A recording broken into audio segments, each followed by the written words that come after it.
هل يوم من الأيام حسيت بالوحدة لأنك أقوى من اللي كان يتوقعه المجتمع من شخص مر في ظروفك؟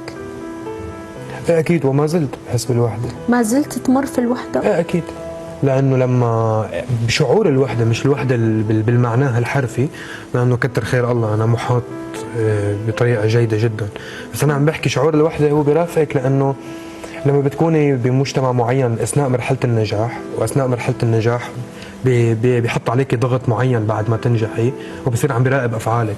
ما رد على التليفون، تغير علينا، يكون هو شيء بسيط. هن اللي عم بيراقبوك، هن اللي تغيروا، انت ما تغيرتي. صح. انت بس انشغلتي اكثر. صح. طبيعه الحياه.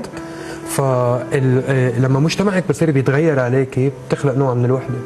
لما بتصير ناجحه، بصير في نوع من الوحده. اثناء مرحله النجاح لما بيكون في عندك شغف وطموح، محيطك ماله شايفه، تكون عايشه نوعا ما بالوحده، لانه الوحده مش هو الشيء المادي الملموس.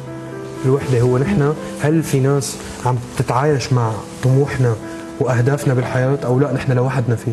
هل في ناس تقدر انشغالنا ولا لا؟